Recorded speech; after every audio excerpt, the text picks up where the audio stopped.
शङ्करांश भूम शङ्करार्यपीठसद्गुरून् शुद्धसत्त्वभासुरान् सुवर्त्मनीतभूसुरान् सर्वभूतसौख्यदान् क्षमाकरान् यतीश्वरान्।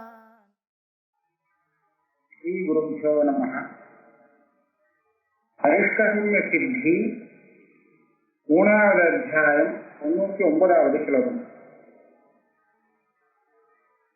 யோம்னி தூம துஷாராப்ர மலினானீவ துர்தியः கல்பயேயுः ததா மூடாः சம்சாரம் பிரத்யகாஸ்மி.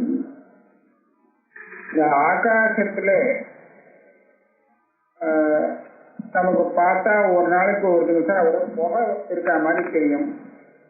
சில சமயம் பனி மூடி இருக்கிற மாதிரி இருக்கும், மேகம் மூடி இருக்கிற மாதிரி இருக்கும், ஒரே மலினம் பளிச்சுன்னு இல்லாம இருக்கும். இதெல்லாம் ஆகாசத்துல சொல்றோம். இப்ப என்ன, ஆகாசத்துக்கும் இந்த இவன் கல்பிக்கக்கூடிய இந்த தூமாதிகளுக்கும் வாஸ்தவத்துல ஒரு சம்பந்தம் இல்லை. ஆகாசம் அசங்கம், சம்பந்தமே இல்லாத விஷயம். ஆனா துர்தியா அஜானத்தால கெட்டு போன புத்தி உடையவனுக்கு இந்த ஆகாசமே தூமத்தினால ஆவர்த்தமாக, ஒரே பனியால ஆவர்த்தமாக, அபரத்தினால மேகத்தினால ஆவர்த்தமாக இப்படி தெரிகிறது. பாஸ்தம் அப்படி இல்லை. இந்த திருஷ்டாந்தப்படி மோகத்தினால மூடாக சம்சாரம் பிரத்யகாத்மனி கல்பயந்தி. அவருடைய அஜானம் இந்த பிரத்யேகாத்மாவில சம்சாரம் இருக்கிறதாக தெரிவிக்கிறது. அதனால வாஸ்தவம் அப்படி இல்லை. அதனாலதான் அகங்கர சப்தமோ ஒங்கர சப்தமோ இது எதுவுமே அந்த பிரத்யேகாத்மாவே நேர சொல்லக்கூடிய சப்தமா இல்லை. அது அகம் சப்தம் தான் விட்ட வருது, கேட்கறது அவ்வளவுதான் சொல்லலாம். நேர பிரத்யேகாத்மா அப்படியே சொல்லிக் சொல்றதுன்னு சொல்ல முடியாது. ஏன்னா அது சொல்லிக் கொடுக்குற விஷயம் வெறும் பிரத்யேகாத்மா இல்லை, அது மூடர்களாலே கல்பிக்கப்பட்ட பிரத்யேகாத்மா. அதாவது இந்த கல்பனையோடு சேர்ந்து அறிவிக்கும் பிரத்யேகாத்மா இல்லை, வெறும் பிரத்யேகாத்மா இல்லை, சுத்த பிரத்யேகாத்மா கிடையாது. சர்வ கல்பனானாம் அப்படி ஆத்மனி அத்தியந்த அசம்பவே சமானே அகம் விருத்தௌ கஸ்பக்ஷபாதே ஹேதுஹு ஏன விருத்தியந்தராணி விதூய அகம் விருத்தியைவ ஆத்மா உபலக்ஷ்யதே. இது ஒரு நல்ல கேள்வி.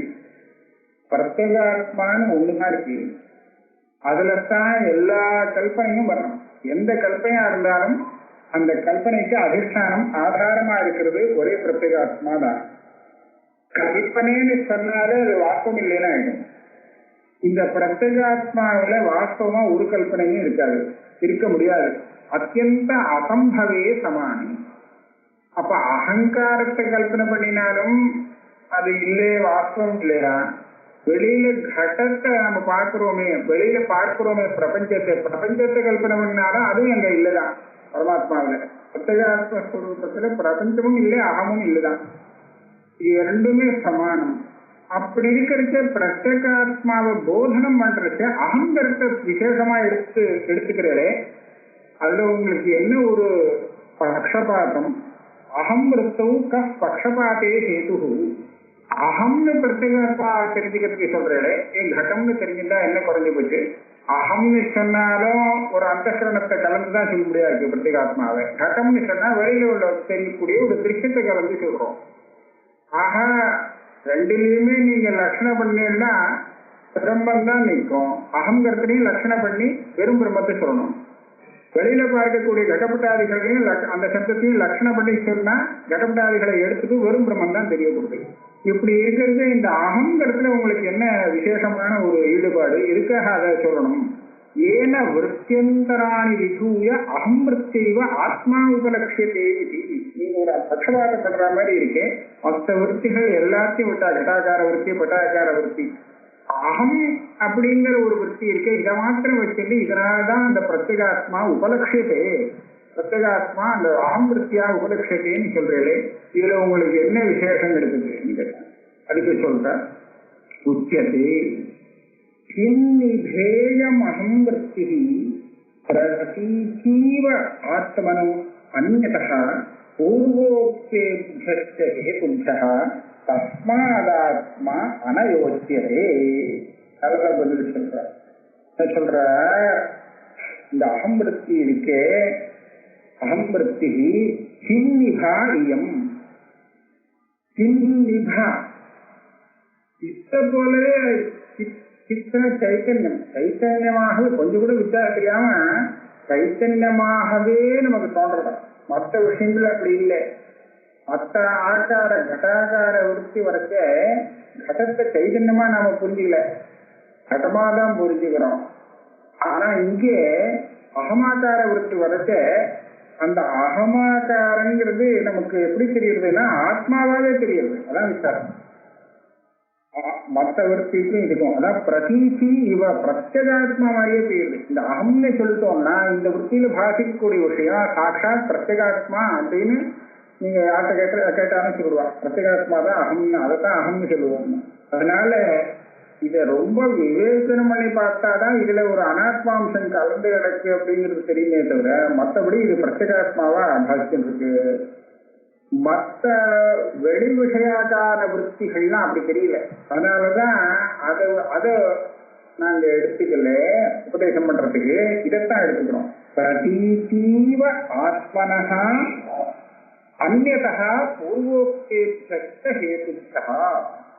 பிரதீதினா பிரத்யேகாத்மா, ஆத்மனஹா அந்யதா அப்படின்னா என்னன்னா ஆத்மாவை காட்டிலும் வேறானது.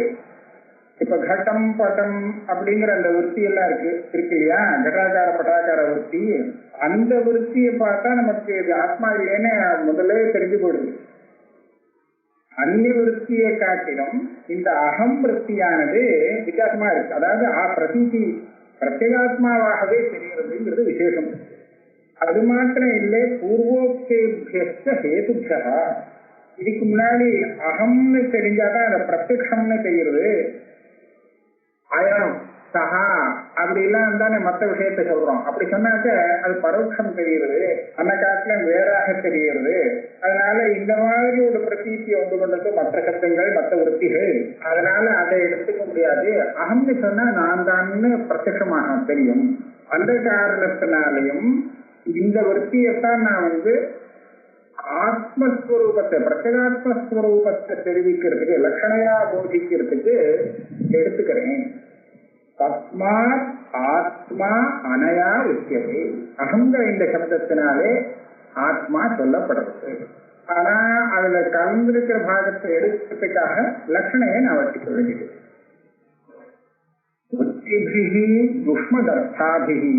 லக்ஷ்யதே சேத் திருஷிः பரஹ அநாத்மத்வம் பவேத் தஸ்ய நிதசஞ்ச வசஸ்ருதேஹ.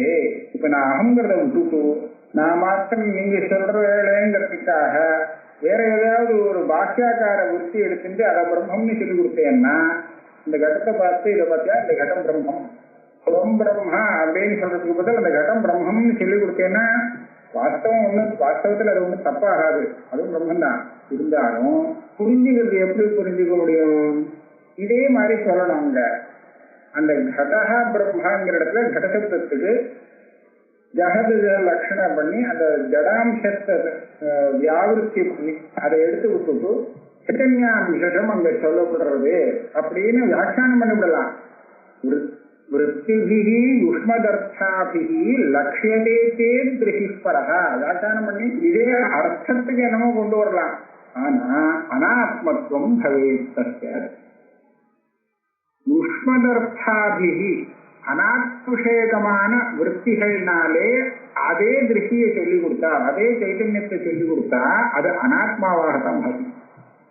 ஆத்மாவை சொல்லக்கூடிய அந்த சப்தத்தினால லட்சணையா அதே வஸ்துவை சொன்னோம்னா நமக்கு அனாத்மாவா அது பாதிக்காது, ஆத்மாவா பாதிக்கும். இது அந்த சப்தத்துக்கு இருக்கக்கூடிய ஒரு விசேஷம். எந்த சப்தத்தை போட்டு அவன் சொல்றான் லட்சணைதான் இருந்தாலும் அனாத்மாவா பிரசித்தமா இருக்கக்கூடிய கடத்தாதிகளை சொல்லக்கூடிய சப்தத்தார அவன் நிர்தேசம் பண்ணினான்னா அது எத்தனைதான் லட்சணம் பண்ணாலும் அது ஆத்மாவாக அந்த சப்தத்தில் வரக்கூடிய ஞானத்துல பாசிக்காது.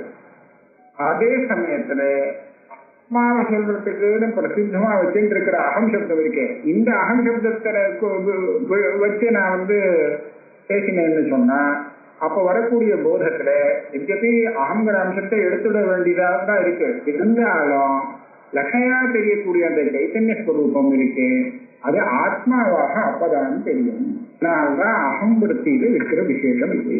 இப்ப அனாத்மாவை போய் ஆத்மாவை போய் அனாத்மாங்கிற ரூபத்துல தெரிஞ்சுட்டான்னா அது இவனுக்கு அனர்த்தம். சம்சாரத்திலேருந்து நிவர்த்தி ஏற்படாது. அது மாத்திரம் இல்ல, ஸ்ருதி சொன்னது வேற பொய்யாயிடும். ஸ்ருதி நிராபரணம் அப்படின்னு சொல்லி கொடுக்கறது, ஆனா அப்படி இல்லை போல இருக்கே அப்படின்னு ஆயிடும். அதனால அகம் பிரம்மாஸ்மி துவம் ததசி இப்படித்தான் சொல்லிக் கொடுத்தாங்க.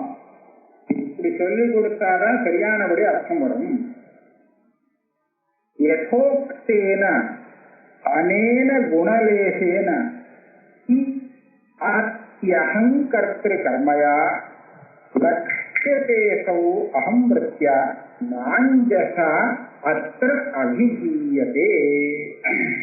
அதாவது இந்த ஒரு குண விசேஷம் அகம் சப்தத்துல அகங்காரத்துல இருக்குங்கிற காரணத்தினால்தான் எதி அகங்கர பிரதீதியில எது விஷயமாக தெரியறதோ அந்த பிரதீதி யாருக்கு ஏற்படுறதோ அந்த ரெண்டையும் தாண்டி இருக்கு இதனுடைய அர்த்தம்.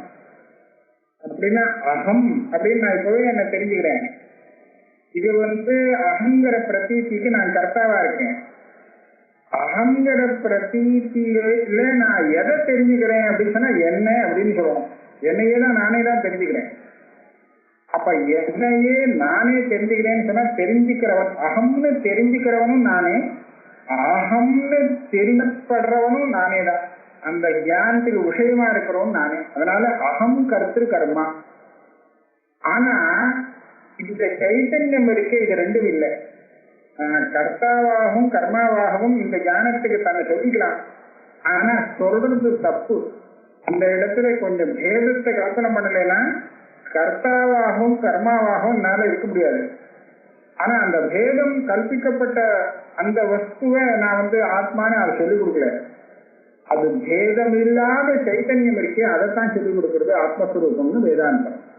அப்போ அந்த அகம் விருத்தியில அகங்கர்த்த கர்த்தா கர்மாவாக கொண்ட அந்த விருத்தி இருக்கே அத அதிக்கிரமணம் செய்து, அதாவது இந்த முக்தார்த்தத்தை தியாகம் பண்ணி லட்சியத்தே அசௌ அகம் விருத்தியா,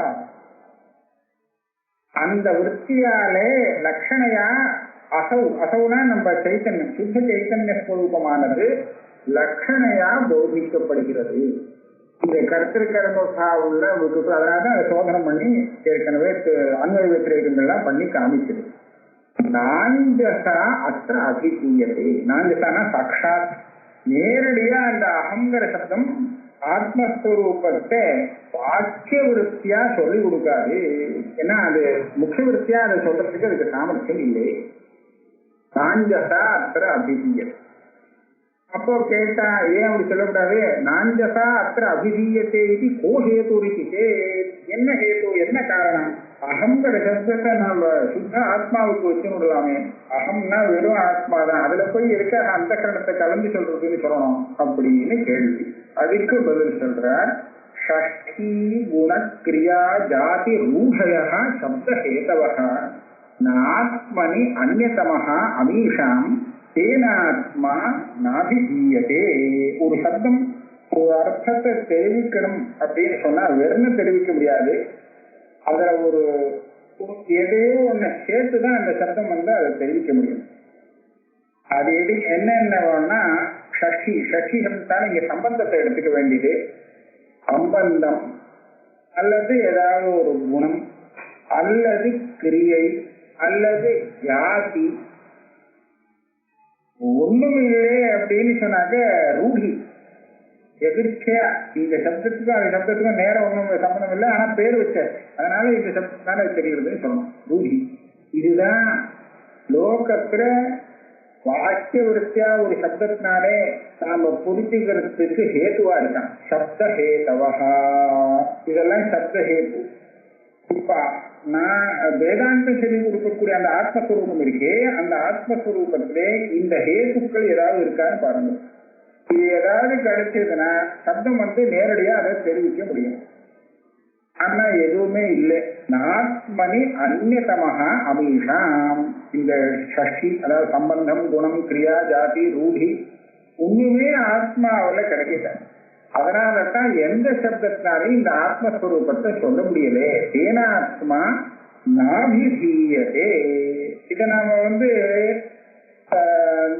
நம்ம புரிஞ்சுக்க முடியும். எப்படி புரிஞ்சுக்கிறதுன்னு பாருங்களேன். வெத்திரேக்கேன புரிஞ்சுக்கணும். இதுதான் வெத்திரிக்கம். ஆத்மஸ்வரூபத்தை நேரம் காமிச்சு அதுல ஒன்றும் இல்லைன்னு காமிக்க முடியாது. ஆனா எதுல இருக்கோ அதை பார்த்து இந்த சப்தத்துக்கு பிரவருத்தி நிமித்தம் எப்படி இருக்கணுங்கிறத கண்டுபிடிக்க முடியும். இப்போ பாருங்களேன், இது என்னது? இது யாரு? சேவகன், ராஜசேவகா அப்படின்னு ஒருத்தனை சொன்னோம். ராஜ புருஷா அப்படின்னு சொல்றோம்.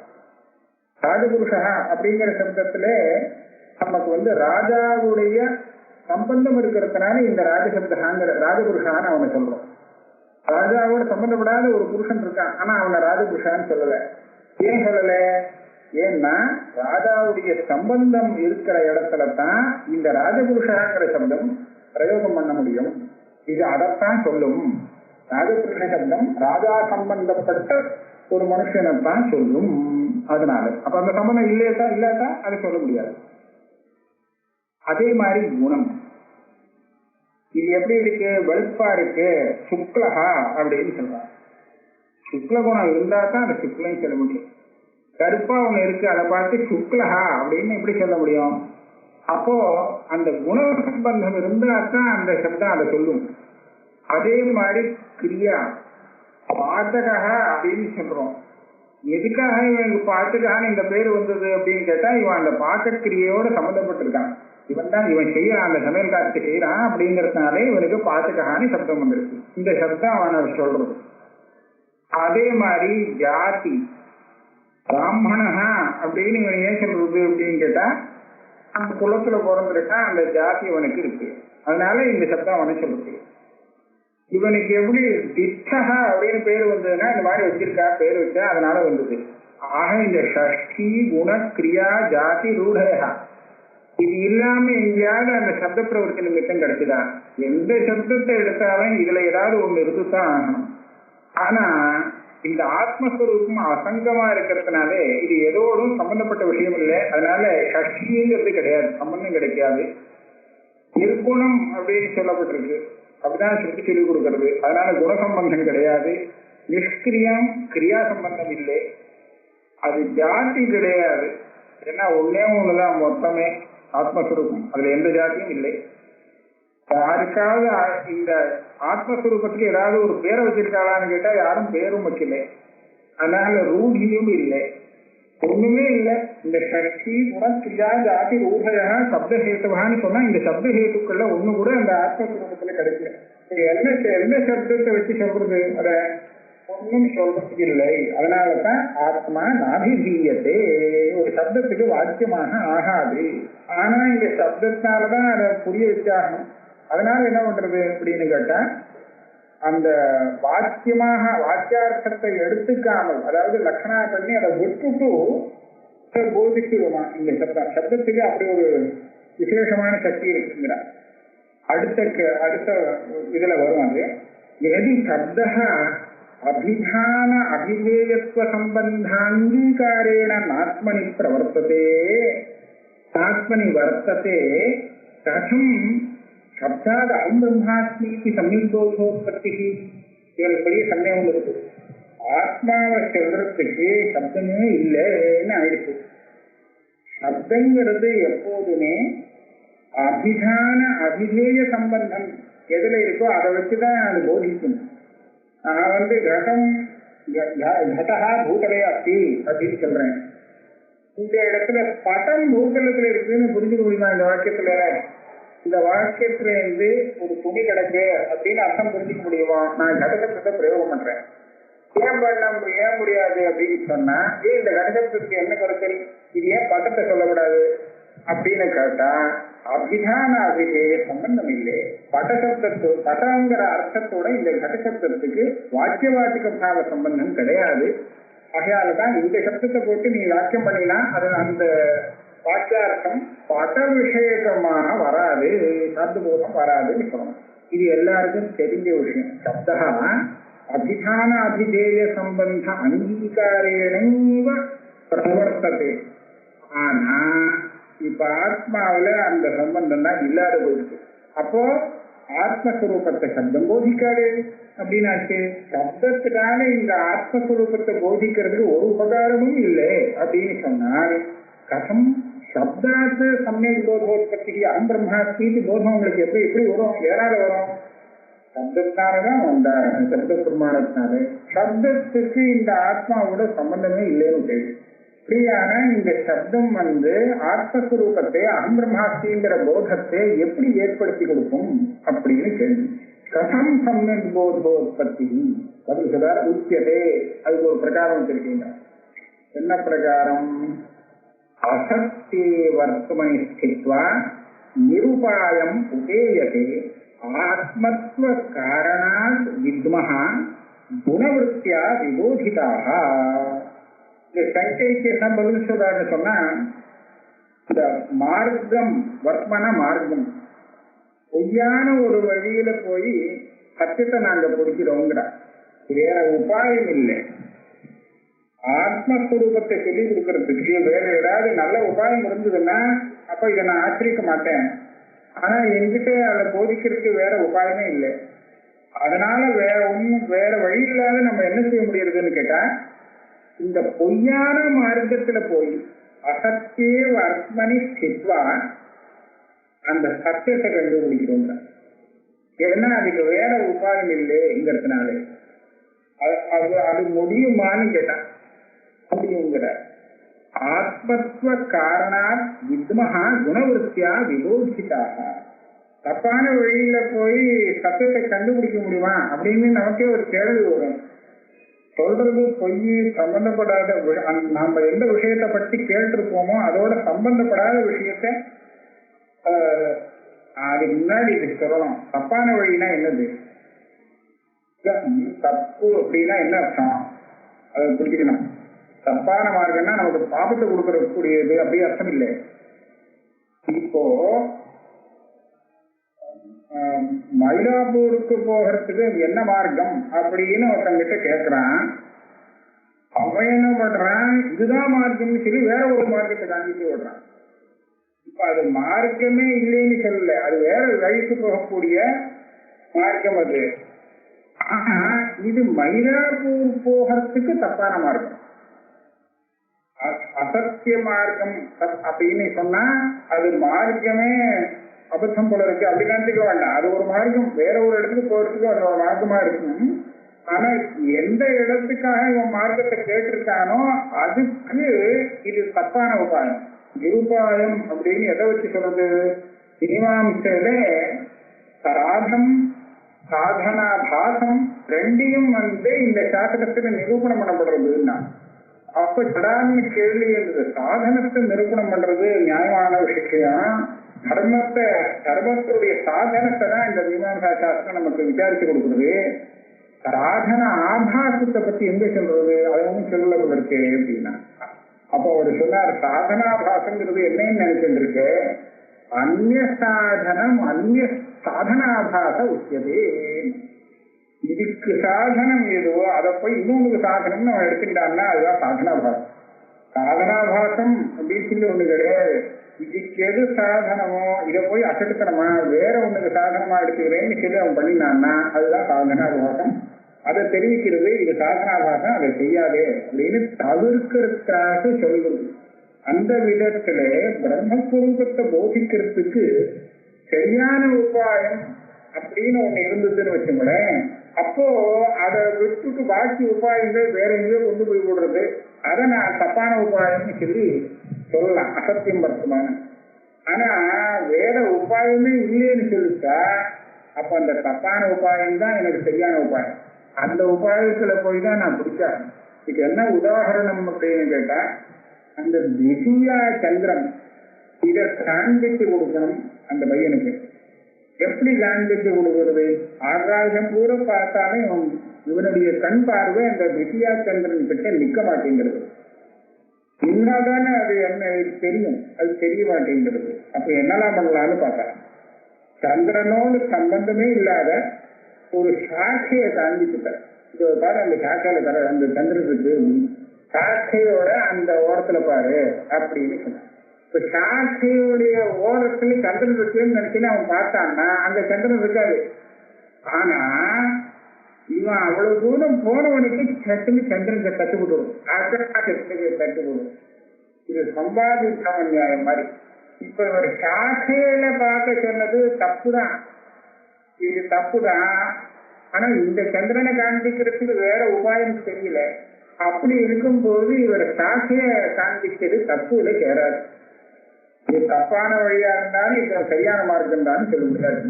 அப்ப அந்த விதத்துல பாக்குறதுக்கு இந்த ஆத்மஸ்வரூபத்தை போதனம் பண்றதுக்கு கடாதி சப்தங்கள்னால சுத்தமா முடியாது. அகம்னு சொல்லக்கூடிய இந்த சப்தம் இருக்கு, இந்த சப்தம் தப்புதான் இல்லைன்னு சொல்லல. ஆனாலும் இது கிட்ட நிறுத்திவிடும். ஆத்மத்துவ காரணம் சித்துமஹா உணர்த்தியாக விபோதிதாக நீதானது அப்படின்னு சொல்லி கொடுத்தோம்னா, ஓஹோ அப்படியா அப்படின்னு சொல்லி அந்த ஆத்மத்துவத்தை தெரிவிக்கக்கூடியதாக இந்த சப்தம் இருக்கிறதுனால கிட்ட வந்துருக்கு அந்த ஆத்மஸ்வரூபம். அதுக்கு மேல இதுல எதை கலந்து எடுக்கணுமோ எடுத்து விடணுமோ அதை நாம லட்சணாவிருத்தியை கொண்டு குணவருத்தியா விபோதிக்காக லட்சணாவிருத்தியை கொடுத்து அதை எடுத்து அது எது விவேகங்கள்லாம் ஏற்படுத்தி எதை எடுக்கணும் எதை வச்சுக்கணும் அப்படிங்கறதெல்லாம் பண்ணி நாம சரி பண்ணிக்கலாம். ஏன் அந்த சாகா சந்திரன் நியாயேனா இந்த அகங்கிற விற்பி இருக்கே, சப்தத்தால வரக்கூடிய விற்பி, இது அந்த ஆத்மஸ்வரூபத்தை தெரிஞ்சுக்கிறதுக்கு உபயோகப்படும். அதனால இதுதான் உபாயம், வேற உபாயம் இல்லை அப்படின்னு சொன்னா 104வது ஸ்லோகத்துல. இப்போ அடுத்த கேள்வி, அகம் புனः அபிதானம் அபிதேயேன அனபிசம்பத்தம் சத்து அனபிதேயே அர்த்தே பிரமாணம் ஜனயதி. இப்ப என்ன கேள்வி கேட்டான்னா, இந்த சப்தம் இருக்கு அபிதான சப்தம், அது தன்னுடைய வாக்கியார்த்தத்தோட சம்பந்தப்பட்டு இருக்கிறதுனாலதான் அந்த வாக்கியார்த்தத்தை தெரிவிக்க முடியறதுன்னு லோகத்துல இருக்கு. அந்த வாக்கியார்த்தத்தோட சம்பந்தமே இல்லை அப்படின்னு சொன்னா அதை இதனால் தெரிவிக்க முடியாது, சப்தத்தான் தெரிவிக்க முடியாது. இப்ப என்ன ஆச்சு, இந்த ஆத்மஸ்வரூபம் தெரிவிக்க வேண்டிய விஷயம், அதுக்கு சில சப்தங்களை பிரயோகம் பண்ணிருக்கு. அகம் பிரம்மாஸ்மி அப்படின்லாம் இந்த சப்தங்கள்லாம் ஆத்மாவோட சம்பந்தப்பட்ட விஷயமா தெரியல. ஆனா இந்த சப்தங்கள் ஆத்மஸ்வரூபத்தை போதிக்கிறதுங்கிற சம்பந்தமும் இல்லைங்கிற சம்பந்தமே இல்லாத இந்த சப்தங்கள் எப்படி அதை போதிக்க முடியும்? கேள்வி சரியாத்தான். பதில் சொல்ற சிறுனும் யதா அனபிசம்பத்தம் அப்படி அனபிதேயே அர்த்தே அவித்யா நிராகரண முக்கிய போதேதி. என்ன பண்றதுன்னா, இதோட சம்பந்தப்பட்ட விஷயம் இல்லை, எந்த விஷயத்தை இதை போதிக்கணுமோ அந்த விஷயம் இந்த சப்தங்களுக்கெல்லாம் வாக்கியார்த்தம் இல்லை, அபிதேயம்னு சொல்ல முடியாது, சத்தியார்த்தம் சொல்ல முடியாது. ஆனாலும் இந்த சப்தம் தன்னுடைய சக்தியால என்ன பண்ணி கொடுக்குதுன்னு சொன்னா அவித்யை நிராகரணம் பண்ணி கொடுக்குது. அவித்யை நிராகரணம் பண்ணி கொடுத்துருக்குன்னா ஆத்ம போதம் பண்ணுது. அப்ப அவித்யா நிராகரண முக்கியன போதையதி. நம்ம நினைப்போம் போதம் வந்தாதான் அவித்யைக்கு நிராகரணமாகும். இவர் சொல்லாத அவித்யை நிராகரணம் பண்ணி போதத்தை உண்டு பண்றது, அவித்யதான் முதல்ல நிராகரணம் பண்றதே தவிர போதத்தை உண்டு பண்ணலை இந்த சப்தம் ஆத்ம விஷயத்தை. அப்படி எங்கேயாவது உண்டான்னு கேட்டா அதுக்கு ஒரு திருஷ்டாந்தம் கொடுக்குறார். ஷயானா பிராயசோ லோகே போத்தியமானாக ஸ்வநாமபிஹி சஹசைவ பிரபுத்தியந்தே யதா ஏவம் பிரத்யேகாத்மனி. சம்பந்தம் கிரகிக்காமலே அந்த வேலை செய்யறது, சம்பந்தம் இல்லாத போனாலும் கிரகிக்கப்படாமல் போனாலும் வேலை செய்யறது சப்தம் அப்படிங்கிறதுக்கு இது திருஷ்டாந்தம். ஷயானாக தூங்கிட்டு இருக்கிறவன் அநேகமா இப்படிதான் இருக்கான். நல்லா தூங்கிட்டு இருக்கிறவன் எழுப்படியா இருக்கு.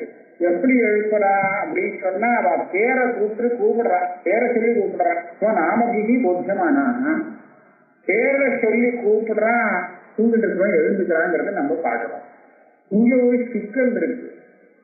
இப்போ இவன் பேரை சொல்லி கூப்பிட்டதுக்காக தூங்கிட்டு இருக்கிறவன் எப்படி எழுந்திருக்க முடியும்? ஏன்னா இவன் கூப்பிடுறது அவனுக்கு தெரிஞ்சாதான் எழுந்திருக்க முடியும். ஆனா இவன் கூப்பிடுறது தெரியணும்னா அவன் முழிச்சுண்டா தான் தெரிஞ்சுக்க முடியும். அந்நிய ஆச்சரியமா இருக்கு. முழிச்சுண்டா தான் இவன் கூப்பிட்டது அவனுக்கு தெரியும். இந்த கூப்பிட்டது தெரிஞ்சாதான் முழிச்சுக்க முடியும். தூங்கிட்டு இருக்கிறோம். அப்ப என்ன பண்றது?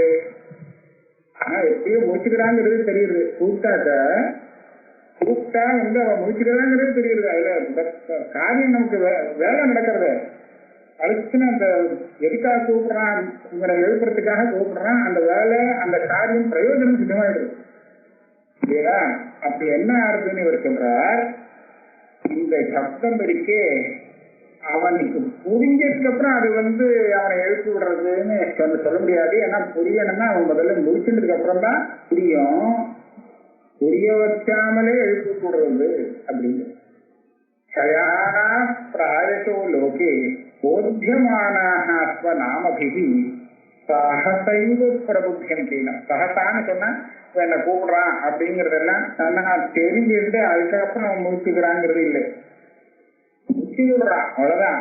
அதாவது அந்த அவித்தைய போக்கிடுறது. இவன் கூப்பிடுறது அவனுடைய நிதிரையை போக்குறதுக்கு உபயோகப்படுத்துறது. அப்புறம் ஞானம் வருது.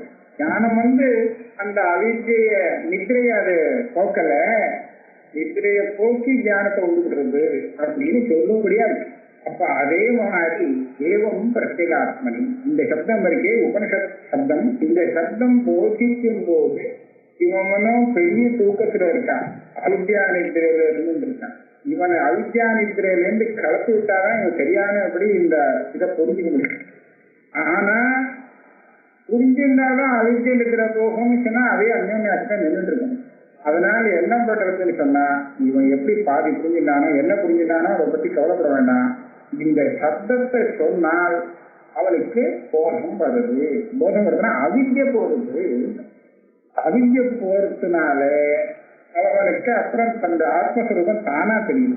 சப்தத்தினால தெரியறதுன்னு கவனம் அவசியம் இல்லை. இப்படி தெரியறதுக்கு ஆத்மஸ்வரூபம் தெரியறதுக்கு ஆத்மாவுக்கும் இந்த சப்தத்துக்கும் அந்த வாக்கிய சம்பந்தம் இருக்கணுங்கிறது அவசியம் இல்லை. ஆக நீங்க இந்த பூர்வபக்ஷி கேட்டானே, இந்த வேதாந்தம் சொல்லக்கூடிய சப்தத்துக்கு ஆத்மாவோட சம்பந்தமே இல்லை, வாக்கிய பாவத்தை நிராகரணம் பண்ணியாச்சு. அப்படி இருக்கிறது எப்படி அந்த தத்விஷேகமான தியானத்தை உண்டு பண்ணணும்னு கேட்கறான். தத்விஷேகமான தியானத்தை உண்டு பண்ணி கொடுக்கணும்னு ஒரு அவசியமும் இல்லை.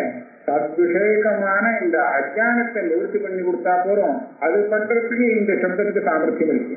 சரி, தியானம் வராம எப்படி அஜானத்தை நிவர்த்தி பண்ணணும்னு கேட்கலாம். உடனே இந்த பிரசாந்தத்தை பாரு, தூங்கிட்டு இருக்கவனை அவன் வேற சொல்லி கூப்பிட்டா முடிச்சுக்கிறானா இல்லையா? இப்போ வேற சொல்லி கூப்பிட்டது அவனுக்கு தெரிஞ்சுட்டு அதுக்கப்புறம் முடிச்சுக்கிறான்னு சொல்லக்கூடாது. ஏன்னா முடிச்சுட்டாதான் அவனால தெரிஞ்சுக்க முடியும். அப்ப எப்படி தெரிஞ்சு எப்படி முடிச்சுக்கிறான்? இவன் கூப்பிட்டதுனாலதான் முடிச்சுக்கிறாங்கிறது என்னமோ தெரிகிறது. அதே மாதிரி அங்க என்னமோ நடந்திருக்கு. ஆத்மஸ்வரூபத்தை இந்த வேதாந்த வாக்கியத்தினால கேட்ட உடனே இவனுக்கு ஒழிப்பு வந்து விடுறது. உடனே ஆத்மபோதம் ஏற்படுறது அப்படின்னு சொல்லணும். சயானா பிராயசோ லோகே போத்தியமான ஸ்வநாமபிஹி சஹசைவ பிரபுத்தியந்தே யதைவம் பிரத்யேகாத்மனி நஹி நாம்னா அஸ்தி சம்பந்தः யுக்திதஸ்ய சரீரதா. தூங்கும் போது இந்த சரீரத்தோட சம்பந்தப்படாம இருக்கான். அதனால அந்த பேரை சொன்னா அவனுக்கு சரியா புரிஞ்சுக்க முடியாது. இந்த சரீரத்துல ஆத்மபாவம் இருக்கிறதுனா அந்த சரீரத்துடைய பேரை சொன்னா ஆமா என்ன கூப்பிடுறான்னு அவன் புரிஞ்சுக்க முடியும். தூங்கும் போது சரீரத்துல அவனுக்கு அந்த பாவம் இல்லை, அபிமானம் இல்லை. யுக்திதஸ்ய சரீரதா. அப்ப அவன் பேரை சொல்லி என்ன பிரயோஜனம்? ததாபி புத்தியதே தேன யதைவம் தத்துவம் இத்தியதः. அதெல்லாம் ஒன்றும் இல்லை, ஒரு சம்பந்தமே இல்லை. ஆனா இந்த பேரை சொன்னா முடிச்சுக்கிறான் அப்படிங்கிறத பாக்குறோம்னு இதே மாதிரிதான் தத்துவமசிங்கிற வாக்கியத்தை கேட்டாலும் இவனுக்கு போகம் வந்துடும். அவித்யா நித்திரையில இருந்து வெளியில வந்துடுவான். 106வது